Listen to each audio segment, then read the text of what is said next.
नमस्कार। ये आकाशवाणी शिमला है। अब आप प्रभा शर्मा से प्रादेशिक समाचार सुनिए। आज के मुख्य समाचार। नगर निगम चुनावों के लिए प्रचार चरम की ओर। मुख्यमंत्री जयराम ठाकुर ने आज सोलन में की चुनावी रैलियां। कांग्रेस पार्टी ने राज्य सरकार पर चुनावों में सरकारी मशीनरी के दुरुपयोग का लगाया आरोप। सीबीएसई ने अगले शैक्षणिक सत्र में 9वीं से 12वीं कक्षा के पाठ्यक्रम में कटौती न करने का लिया फैसला। और राज्य में कल से मौसम में बदलाव की संभावना। 5 से 7 अप्रैल तक कुछ स्थानों पर तेज हवाओं के साथ ओलावृष्टि की चेतावनी। कोविड मरीजों की संख्या फिर से बढ़ रही है, इसलिए सभी श्रोताओं से अपील है कि कोई भी कोताही न बरतें, सभी सुरक्षा उपायों का पालन करें और 45 वर्ष से ऊपर के सभी लोग बेहिचक टीका लगवाएं। सुरक्षित रहें और इन आसान उपायों का पालन करें। मास्क पहनें, 2 गज दूरी है जरूरी, सुरक्षित दूरी बनाए रखें, हाथ और मुंह साफ रखें। अब समाचार विस्तार से। प्रदेश में 7 अप्रैल को होने वाले 4 नगर निगम चुनाव के लिए चुनाव प्रचार चरम पर पहुंच गया है। मुख्यमंत्री जयराम ठाकुर ने आज सोलन नगर निगम के अनेक स्थानों पर चुनावी सभाओं को संबोधित किया। उन्होंने चारों नगर निगमों में भाजपा की जीत का दावा करते हुए कहा कि वर्तमान भाजपा सरकार ने प्रदेश में विकास के नए कीर्तिमान स्थापित किए हैं।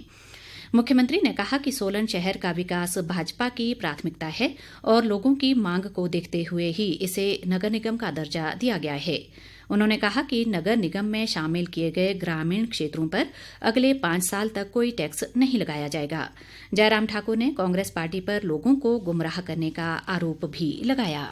कांग्रेस के लोग जो गुमराह करने की कोशिश कर रहे हैं, शहर में कुछ कह रहे हैं कि कॉर्पोरेशन बननी चाहिए थी, गांव में बोल रहे थे कॉर्पोरेशन नहीं बननी चाहिए। तो ये 2 पैरामीटर जो है वो इस प्रकार से रख करके चुनाव लड़ रहे हैं। और मैं इतना ही कहना चाहता हूं कि वो जिस प्रकार से गुमराह करने की कोशिश कर रहे हैं लोगों को, उसको वो सफल नहीं होंगे। लोग बहुत अच्छी तरह से कांग्रेस को समझते हैं। जहां तक हिमाचल प्रदेश में भाजपा की सरकार है, केंद्र में भाजपा की सरकार है, हम चाहते हैं कि सोलन एक ऐसा शहर जहां एक प्लानिंग के साथ हम आगे बढ़े और बहुत सारी चीजें जो यहाँ पर कॉर्पोरेशन बनने के बाद जो करने के लिए होंगी उनको हम प्राथमिकता के आधार पर करें। प्रदेश भाजपा अध्यक्ष सुरेश कश्यप ने भी चुनावी सभाओं को संबोधित किया। इस बीच प्रदेश कांग्रेस अध्यक्ष कुलदीप राठौर ने आज मंडी में चुनाव प्रचार किया। कांग्रेस पार्टी ने आज मंडी शहर में रोड शो निकाला और लोगों से पार्टी के पक्ष में वोट डालने की अपील की।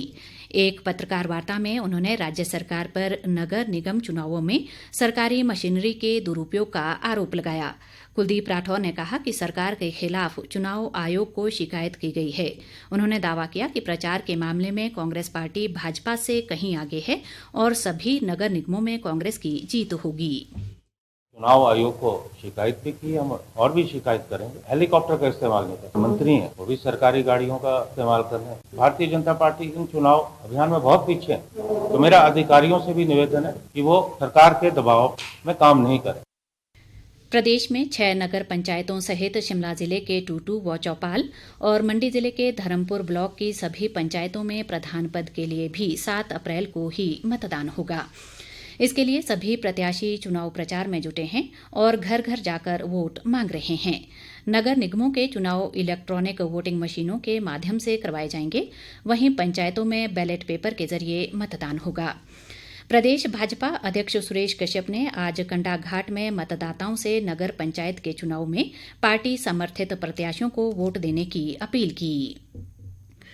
प्रदेश में बढ़ते कोरोना मामलों के चलते सभी स्कूल, कॉलेज और विश्वविद्यालय 15 अप्रैल तक बंद रहेंगे। राज्य सरकार के एक प्रवक्ता ने आज शिमला में बताया कि इस दौरान सभी शिक्षक व गैर शिक्षण कर्मचारी नियमित रूप से संस्थानों में आना जारी रखेंगे। जिन विद्यार्थियों की परीक्षाएं हैं वे अपने माता पिता या अभिभावकों से लिखित अनुमति लेकर शैक्षणिक संस्थानों में आ सकते हैं।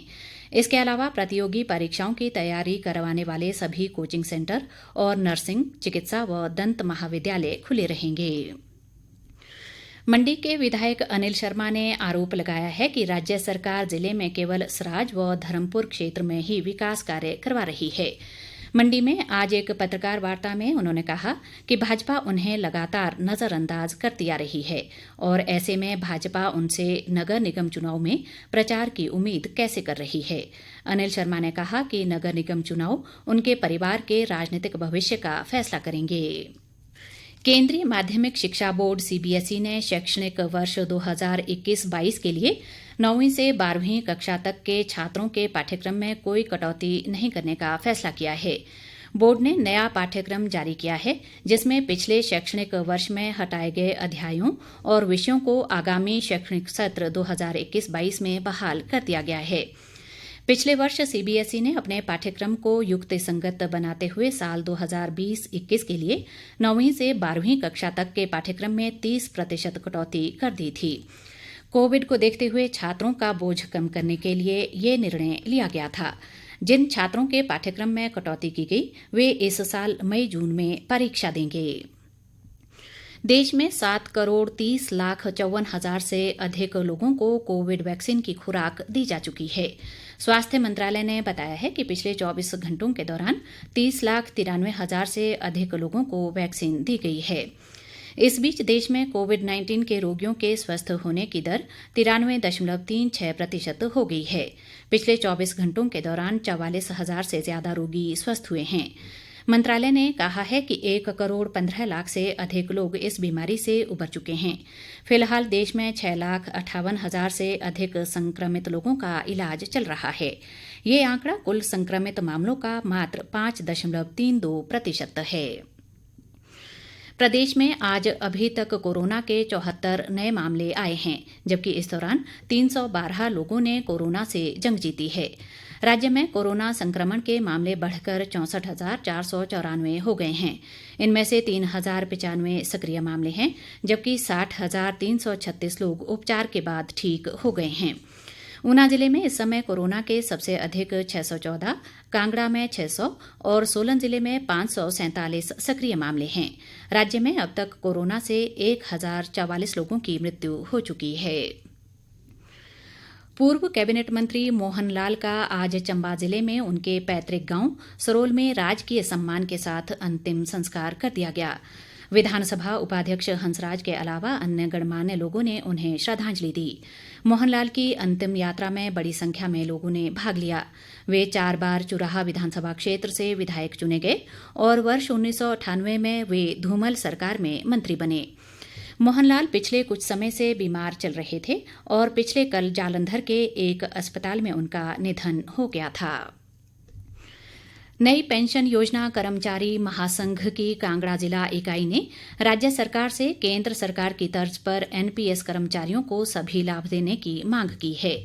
इकाई के प्रधान राजेंद्र मनहास ने कहा कि केंद्र सरकार की वर्ष 2009 की अधिसूचना के अनुसार एनपीएस कर्मचारी की सेवा के दौरान मौत या उसके अपंग होने पर परिवार को पेंशन का प्रावधान किया गया है, लेकिन हिमाचल सरकार इसे लागू करने में देरी कर रही है।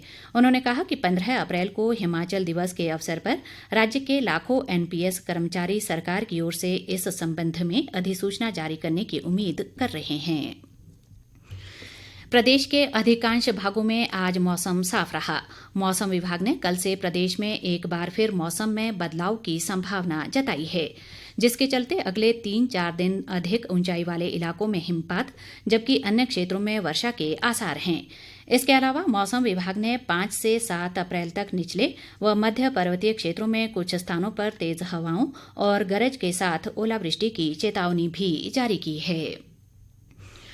शिमला के उपायुक्त आदित्य नेगी ने जिले की अनेक पंचायतों में 7 अप्रैल को होने वाले मतदान के दृष्टिगत शराब की बिक्री पर तुरंत रोक लगाने के आदेश जारी किए हैं।